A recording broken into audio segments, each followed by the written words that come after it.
आइए देखते हैं सवाल को जिसमें कहा गया है कि दो मासेस हैं और इन पे चार्जेस हैं। The masses are m1 m2 and उन पे चार्जेस है q1 q2। अच्छा, बात कुछ ऐसी है कि यहाँ पे कि जो m1 m2 का सम है, दोनों की ग्रेविटी का सम है, वो दोनों पे लगने वाले इलेक्ट्रिकल फोर्सेस के सम के बराबर है। ओके। और यहाँ पे पूछा गया है the acceleration of centre of mass. तो कॉन्सेप्ट यूज यहाँ पे acceleration of centre of mass ही है। और देखिए, acceleration of centre of mass की जो वैल्यू होती है वो होती है F external, net F external divided by total मास।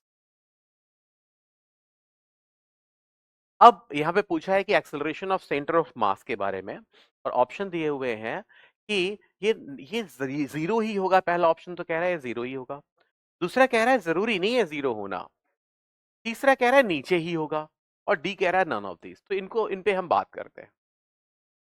देखिए जी,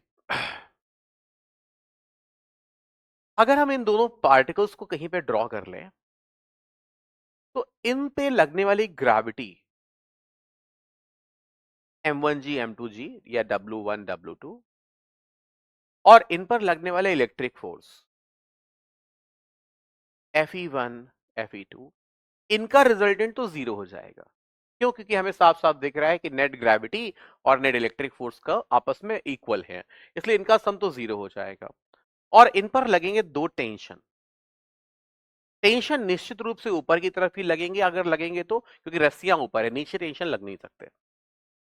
तो अगर मैं एक केस में मान लूं कि टेंशन यहां पे जीरो है, तो अब जो नेट एक्सटर्नल फोर्स होगा, नेट एक्सटर्नल फोर्स वो जीरो हो जाएगा। और नेट एक्सटर्नल फोर्स है जीरो, तो वो एसीएम भी जीरो हो जाएगा। तो उस केस में जीरो आ सकता है, अगर टेंशन जीरो हो तो एसीएम जीरो आ सकता है, लेकिन नेसेसरीली जीरो हो ये बात अभी कंफर्म नहीं है।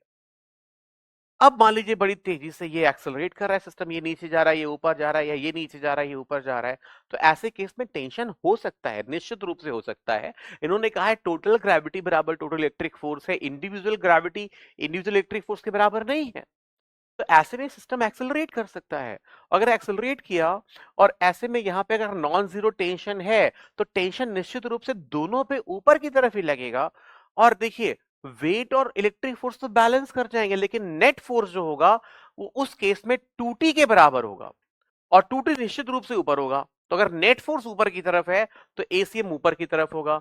तो जो एसीएम है वो हमेशा जीरो हो ये तो सही नहीं है, हमेशा नीचे हो ये भी सही नहीं है। अगर ये कहता है कि इट्स नॉट नेसेसरीली जीरो, ये बात सही लग रही है कि ये जीरो हो भी सकता है और नहीं भी हो सकता है, तो हम कहेंगे बी ऑप्शन सही है। तो फिर डी का कोई चांस नहीं बनता है। ओके, तो आंसर था इसका कितना, बी, बी आंसर सही था इसका।